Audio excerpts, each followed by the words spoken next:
Hello and welcome to the Mastermind, Body, and Spirit Show. I'm your host, Matt Belair. Today's guest is the founder and CEO of Spartan, the world's largest obstacle race and endurance brand. Following a successful career on Wall Street, he set his sights on ripping people off their couches by creating the Spartan lifestyle. With more than 1 million annual global participants at more than 250 events across more than 40 countries, Spartan offers heats for all fitness levels and ages, from beginner to elite and kids as young as 4 years old. The brand has transformed more than 6 million lives since it was founded in 2010. He is also the host of the Spartan Up podcast and is a New York Times bestselling author of 3 books, Spartan Up, Spartan Fit, and the Spartan Way. Welcome to the show, Joe De Sena. Thanks for having me. You're making me feel like I'm a big deal. My wife keeps saying I'm not a big deal. Oh, well, you know, the bio sounds good, man, and the family always keeps you humble. My sister always likes to remind me, too, if my head gets too big. That's right. How are you today? I'm great. I actually I have this crazy thing I do. I try to do a 50-miler at a minimum each spring. And I don't like to run a lot. Most of us don't like to run. And I'm just a believer that, if you do too much of anything over and over and over, the skeletal structure of the body starts to get twisted because there are certain muscles that are getting tighter, others are loose, and it throws things off.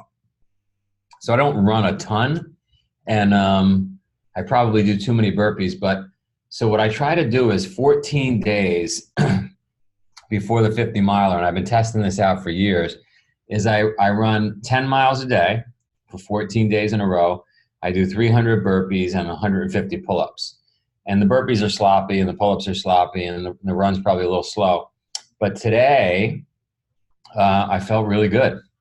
Today, I actually pushed out an extra 3. I did 13 miles. And my energy level has been like fantastic all day. So I think I'm over the hump. You didn't really ask that question, but you asked how I was doing, and I'm just telling you how I'm doing. Yeah, man, I'm glad you shared that. Well, what that makes me think of is I came across Pavel Tsatsouline years ago from the Tim Ferriss podcast, and one of his hacks was grease the groove, right? So what I've been doing is 100 kettlebell swings or 100, and now I got up to 150, and I'm doing snatches of like 35 pounds.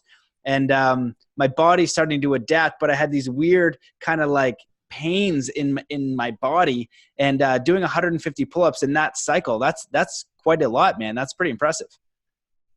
But your body does adapt, and it stops. It doesn't really grow. And I'm 50 years old anyway, so it's not going to grow. But I'll tell you what, when you're done with that 10-mile run and you're smoked, and now you got to knock out 300 burpees and you're smoked, and now you got to do 150 pull-ups. It just takes it to another level. It's great. Yeah, man, it's more impressive your age too. So for those of you, or for those of the people out there who don't know who you are, do you want to give them a little bit about your background? Because you have a background on Wall Street, then you start this company, and then you're really inspiring fitness and just health in a different way. That's also really fun, So I think, your work is really interesting. This is carbonated water, by the way. I think it's this little secret that we're all getting involved in. This is not soda. I'm not a soda fan. So let's go way back. I'm 50 years old. Let's go back 40 years. I grew up in Queens, New York. You might not know Queens, but if you saw the TV show Entourage, or maybe it wasn't. Yeah, I think it was Entourage. They're quote unquote from Queens Boulevard. Anyway, this neighborhood I grew up in, organized crime capital of the world in the 70s, 80s, and early 90s. And I don't know why, but 4 of the heads of the 5 families just migrated to this little neighborhood. Anyway, we are products of our environment. I grew up in that neighborhood, and I got a documentary coming out, so I don't want to tell you too much. I'm thinking about what to tell you and what not to tell you, but it was a crazy place. Needless to say, it was right next to Kennedy Airport, and it was very much like the movie Goodfellas, because Goodfellas was based on that neighborhood where I grew up. My mom, in the 70s, from Queens, eating raviolis and cannolis like everybody else, walks into a health food store one day. Now, there's probably 3 health food stores in all of New York in the 70s, right? And there's incense burning, and there's probably like a little, I can envision like a bell that was really like earthy that rang when she went in the door. And she meets this Indian guru who had just landed in the US from India. And she starts talking to him, and she becomes literally a vegan at that moment. And she starts meditating, and she's throwing away the cannolis and raviolis, and she completely transforms her life, attempts to transform mine, my sister's, divorces my dad.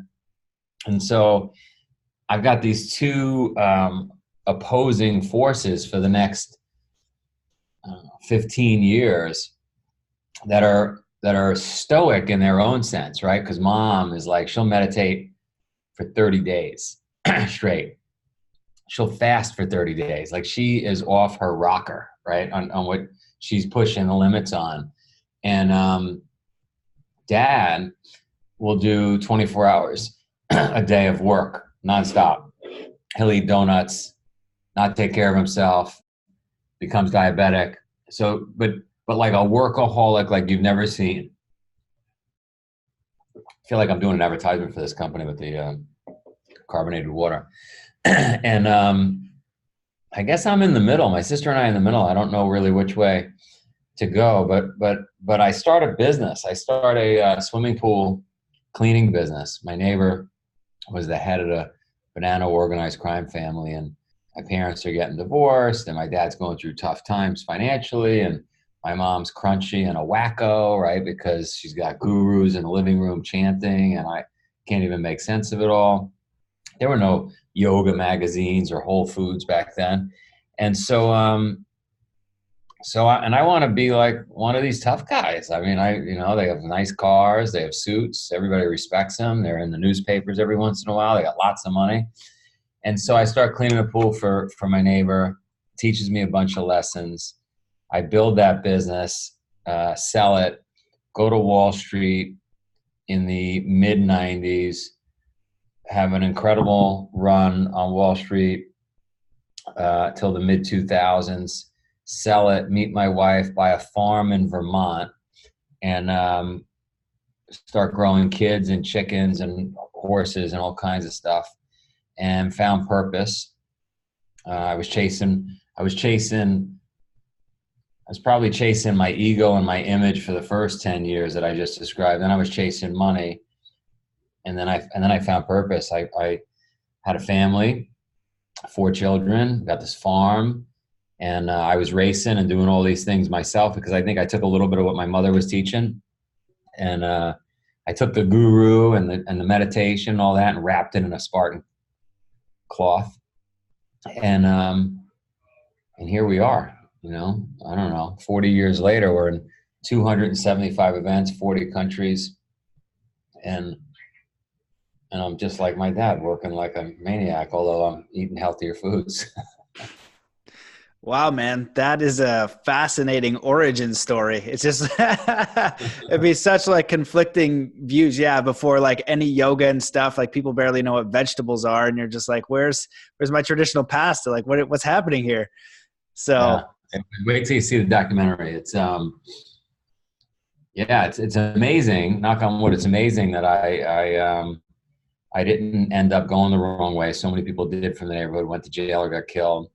And it's amazing that I was able to pivot and go to a Wall Street, get across the river and get into Manhattan, and then pivot again and build this brand, and then give up, chasing the big money and doing something purposeful. I just got very lucky. And I got really lucky with my wife, 4 healthy kids, and this name Spartan. I mean, I would argue with Richard Branson that Spartan is so much of a better name than Virgin. I mean, can you imagine like Spartan airplanes, like no seats, right? Everybody's got to just stand up and do burpees when it's quick. Sit down, and we could have a Spartan phone that's like a brick, literally like 3 or 4 pounds. Spartan soda would be in a soda can, but it'd be just filled with water. we could do really cool things with the brand. I agree, man. Well, this beard is loving the Spartan name. Well, that's an interesting thing because the Spartan race is really unique and you've written 3 books. So what I'm curious about is what are you intending with all these books? Like, what do you want to share with people? What have you learned in your process? Like, what are you trying to get out to the world? When we were building the brand, I had no idea what I was doing. I still have any idea what I was doing, but I thought the brand should have roots and some principles. And these were things I believed in that journey I just described, probably through osmosis with my mother just chanting and telling me all these stories. And like, she was stoic. Like I said, she was doing all these things, right? That ancient gurus were doing, right? So I was getting that, even though I was pushing it away. And then, the Italians and the organized, like, they had their rituals and their things, right? And I don't know, I guess a little bit like Bruce Lee, I took the good, discarded the bad, thought about it a lot as I was building these businesses. And I thought, we should have some principles. And by the way, the stuff in the books, it's not even my, just my take on it, right? Because the ancient Spartans also had their way of looking at things, like any warriors. And we packaged it up and put it out there, and we got lucky. We got a couple of New York Times bestsellers. And I was shocked because when we wrote that first book, I didn't know if anybody was going to read it. When you're writing a book, it's never perfect. And I didn't want to publish it yet. You want to keep editing it. And then, no joke, somebody sends the book to my office. They had bought the book, they send it. And normally the book is like 1 inch thick. But this book that they sent me is like 3 inches thick because it's been soaking wet, right? And it's expanded. And it's got like Post-its, 100 Post-its and underlines and notes. And I'm like, holy smokes, like somebody's actually not only reading it, they're taking notes. And they're like, I didn't know if they were going to use it as like a fire starter, right? Like, I'm not even half joking. You don't know if anybody's going to read your book, but they were not only reading it, they were following it. It was giving them inspiration. They were getting motivated from it. So I don't know if I'm answering the question or not, but it's been a cool journey. Well, partially answer the question. I guess it would follow up to what are some of those principles? Like, what is the Spartan way? What have you learned from this process? What are you sharing as far as those principles? Yeah. So the biggest thing is, and this is easier said than done, you got to know your true north. What's your why, right? Like, what's the reason you get out of bed in the morning? I'm really lucky. I get out of the bed. As soon as my sunlight hits my eyes, I'm sitting up and I'm going to conquer something. And when I think back over the last, 40 years, right? I think I wanted to conquer that business. I wanted to know, was I tough enough in those early years? Then I wanted to conquer Wall Street and make money. And now I want to conquer family life, make it better than what I had. And I want to help people get healthy.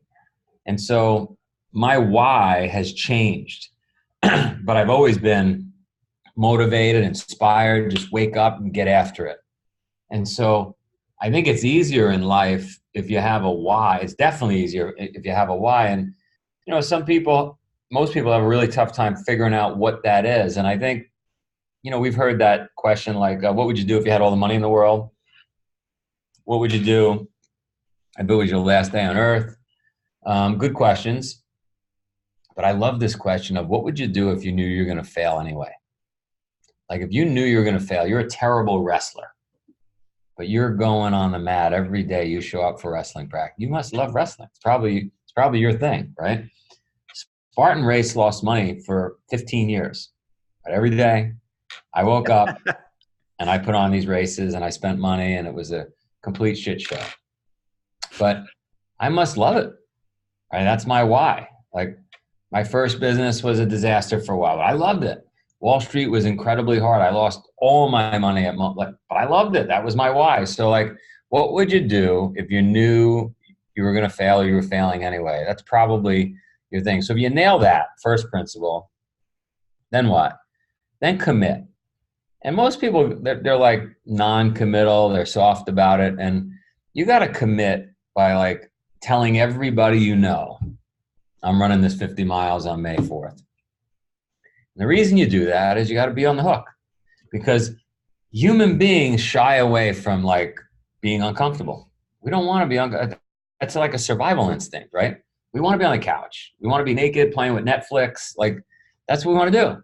We don't want to be in a cold storm, climbing a mountain, carrying like food and dragging the horses. We don't want to be doing that.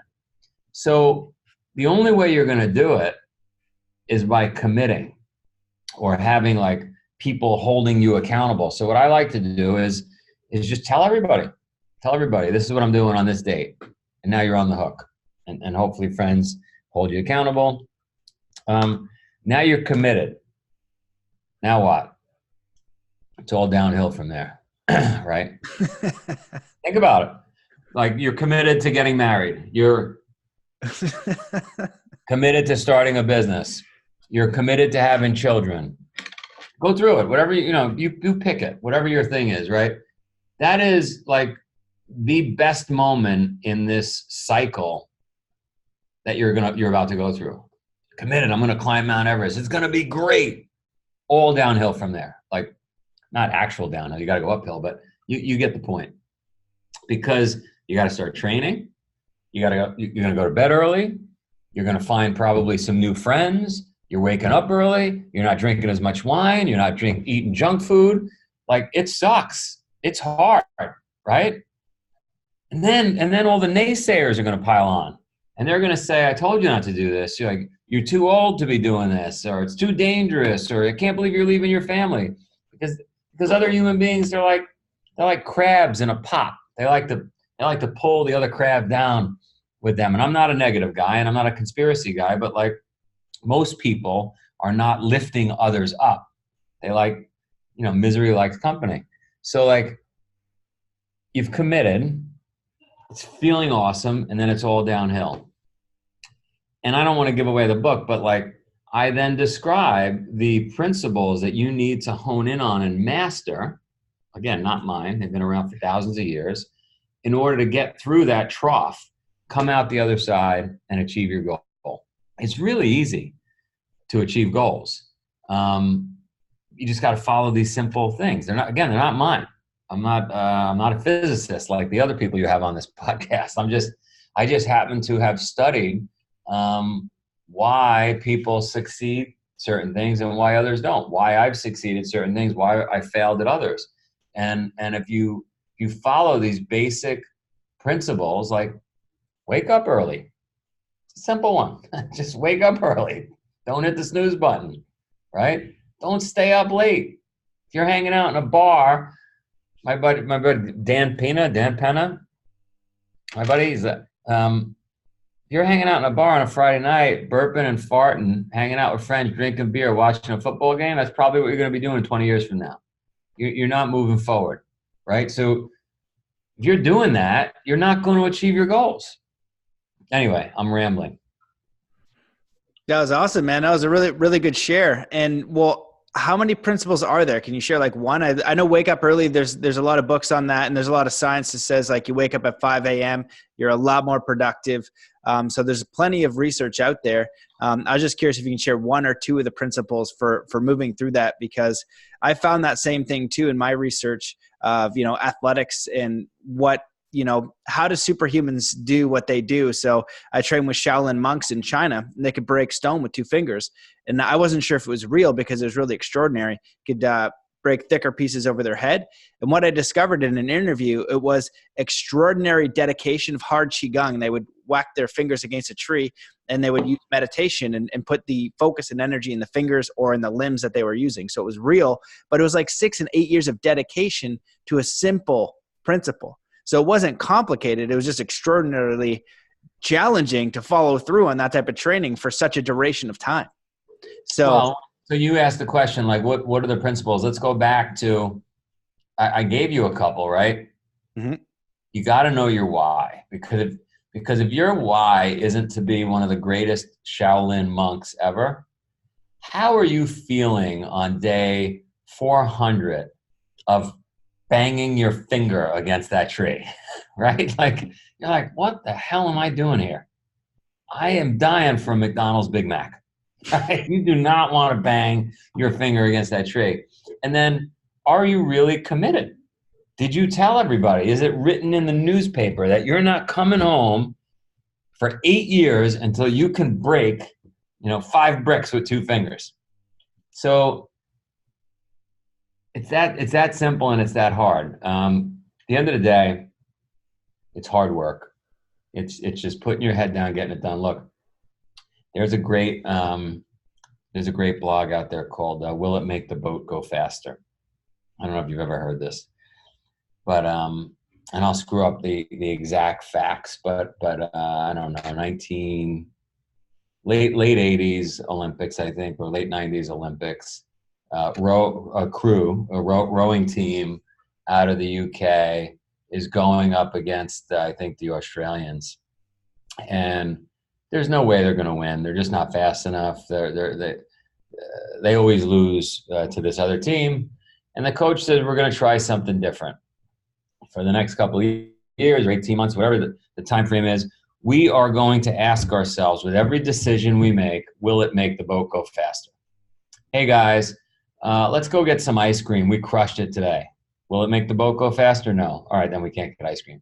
Hey guys, it's been a tough week. Let's hang out with the girls tonight. Will it make the boat go faster? No, we're not hanging out with the girls tonight.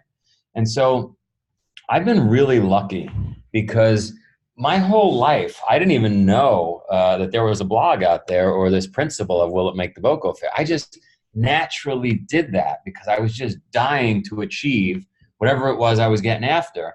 And I would just prioritize and always say to myself, like, is this thing I'm about to do going to get me any closer to my goal? If it's not, I'm not doing it. I'm only doing now, by the way, it's got its downsides. That means I didn't go to a lot of funerals of friends and family. Not proud of that. I didn't go to a lot of weddings of friends and family. Not proud of that. I missed a lot of important dates on the calendar. But for me, I was focused on a different goal. And part of me is really happy I did that because I talk to lots of people just like you do.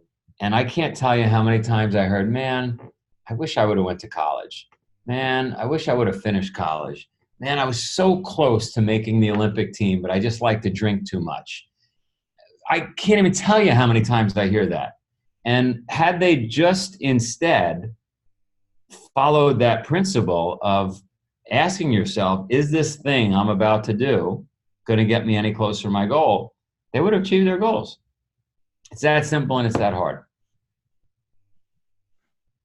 Yeah, I totally agree with that. That's really what the lesson was when I interviewed the Shaolin monk. It was just like, if I dedicated even half as much as he did to break the stone to a worthy goal that I had, then I'm definitely going to achieve it over time. So you really got to find your why. And do you have any advice for people to help find their why? I think it's like the reason why so many people fail is they don't have a compelling why.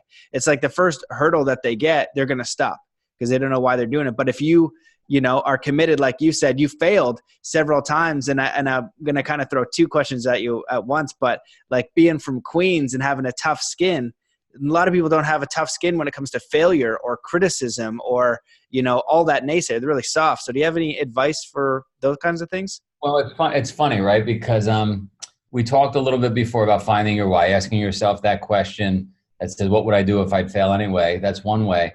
But and I've never said this before, what I'm about to tell you. So this is late breaking news, just popped in my head, which is, sometimes you might not have your why nailed, but just by sticking to it, your why develops. In other words, you and I are at the Shaolin Monk Temple. We're 400 days in, and it sucks. It sucks for everybody. It sucks for the people that know their why. It sucks for us. It sucks for the teachers. It sucks for everybody. I decide to leave. You decide to stay. You're really not into it. It wasn't your why, right? But you decide to stay. Well, let me tell you something. 8 years later, when you use those 2 fingers and you go through, all of a sudden, it became your why. Like the whole thing comes together, if that makes sense.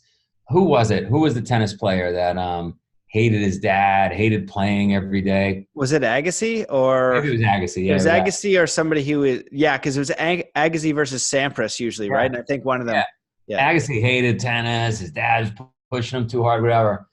Let me tell you something. It probably felt pretty good getting those checks, and it probably felt pretty good standing on the podium and receiving all those things he received, right? So, like my son, I've got two boys, 2 girls.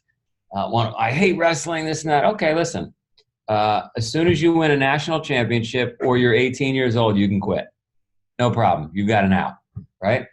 Every time he wins, loves wrestling. So my point is, like, I've got 1.3 million people that go through Spartan races every year. And I can't tell you how many conversations I've had in the tens of thousands of people that quit.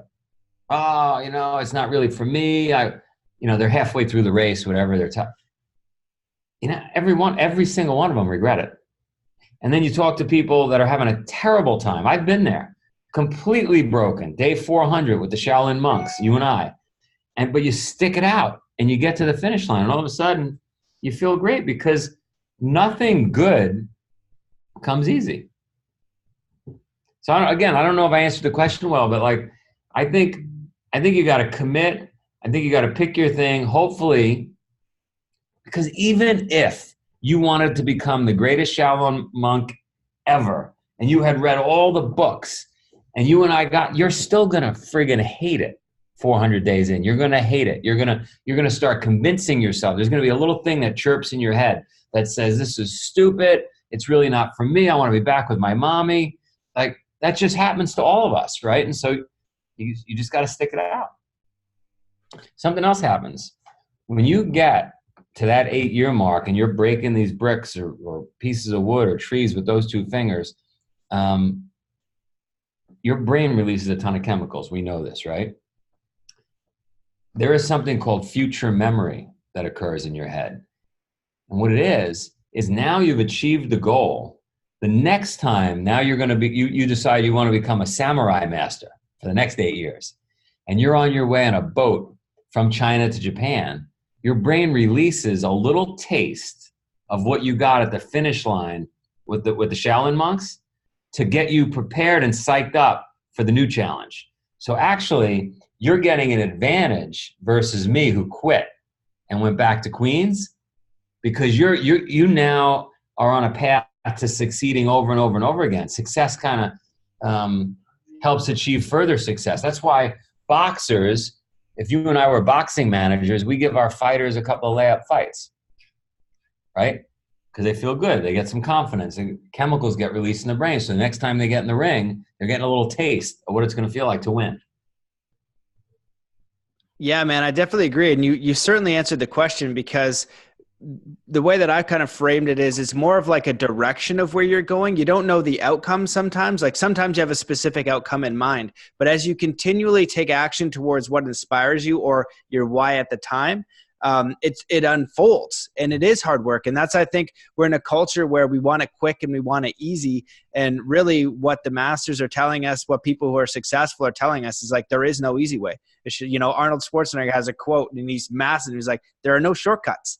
You didn't need all the proteins, all the biohacking, any of that. You can use that now. You can use a healthy diet and smart, food education, all kinds of things, but it's no substitute for hard work. It's no substitute for perseverance. And I think that's what you're suggesting.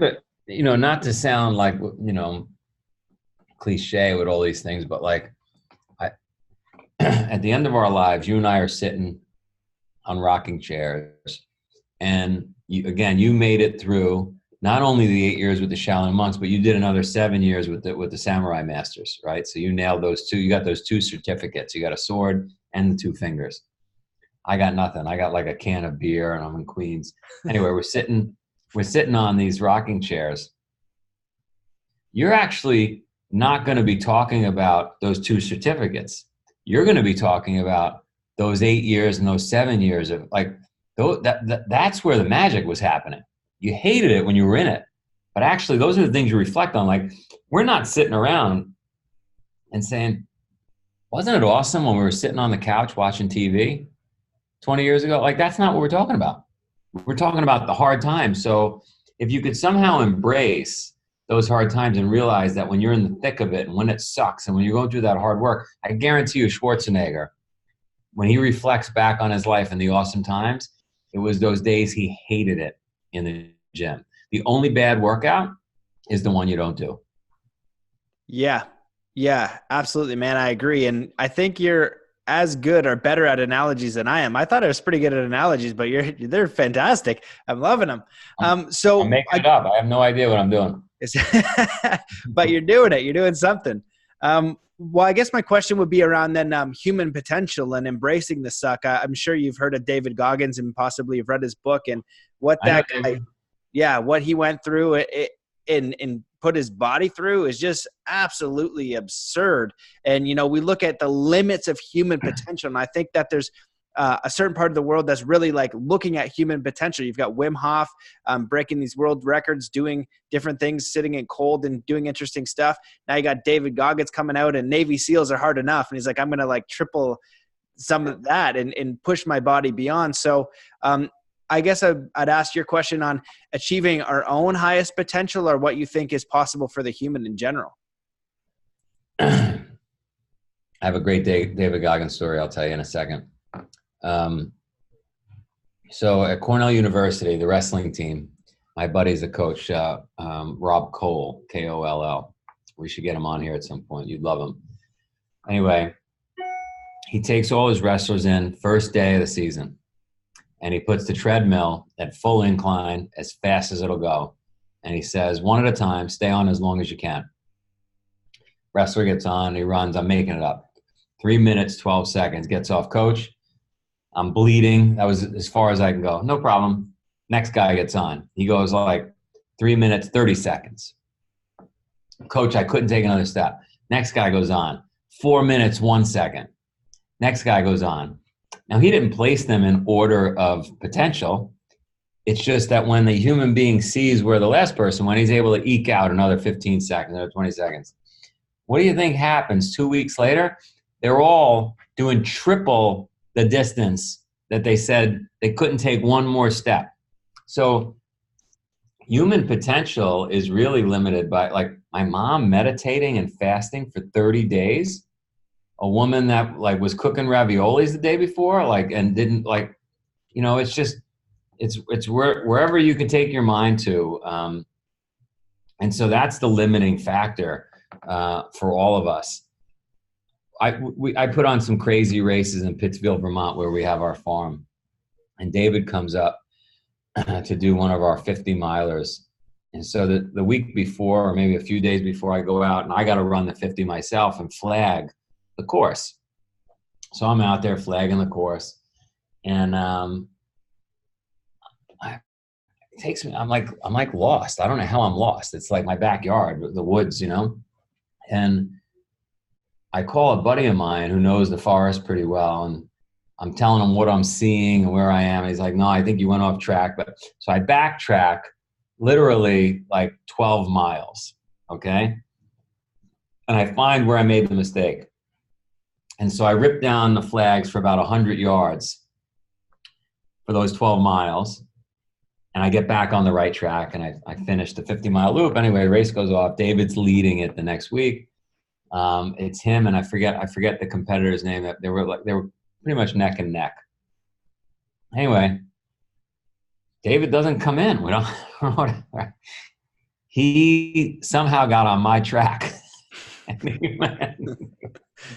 he went the extra 12 miles, ran into a bear. Anyway, that's my day. That's my David Goggins story.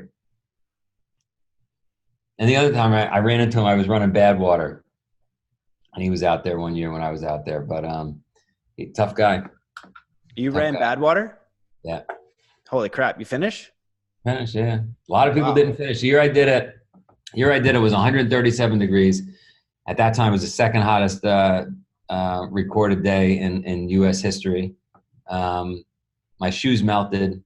My shirt melted. Your shirt melted. I've never heard of that before. That's absurd. Yeah, I had polypropylene shirt, and I was with a woman named Lisa Smith. And at Badwater, you can pick your times when you start. So you can start early in the morning, or I think the last slot is 10 a.m. So Lisa says to me, "We're going to go off at 10 a.m." Which was annoying because I'd rather go in the morning when it's cooler. But she had a strategy. She's much smarter than me, much tougher. And she said, "No, 10 a.m. and we're going to walk the first 50 miles." I said, "We're going to walk." Anyway, I'm walking. We're fat, we're walk, jog, walk, jog. We're in last and second to last place. Well, about 9 p.m. that night, she's like, "Now start picking it up." And as we're running, we're seeing all the most famous runners on the side of the road, puking, passed out, on the ground. And we are just passing everybody. And we were in fourth and fifth place by 2 a.m. So sometimes strategy works. And in that case, Lisa had the strategy. Wow, dude. Yeah, I only found about Badwater reading Can't Hurt Me by David Goggins. And I was like, that race is absolutely ridiculous, man. So Yeah. I've done some hard things, man. Massive kudos for completing that thing. I'd love to dive deep with just all sorts of stuff around that, but I want to honor your time because I know that you've got some things going on. So what I'd like to ask you is there anything that you wish that I'd asked? Is there anything that you want to go into before we close it out? I love helping people. So anybody out there listening, if they need anything or they want to come out to one of our crazy races or whatever, my email is joe@spartan.com. Shoot me an email. Don't make it a long email. Make it like 2 sentences or less. And happy to help you, do whatever. It's not about the money. It's just about changing lives. Amazing. Cool, man. Well, I appreciate you coming on and your work and inspiring people to get off the couch and doing everything that you're doing. So just appreciate you coming on and everything that you're doing, man. It was a pleasure. And your answers were so great and just made in such a different way. Your analogies were on point. So I think people are going to get a lot of value and understanding like what you're saying, man. It's really great. Appreciate it. Thanks for having me. My pleasure. I'll All tell right, my guys. wife I'm cool. Yeah, exactly. Yeah. Take care, man. Yeah, bye-bye. Hey, guys. Bye.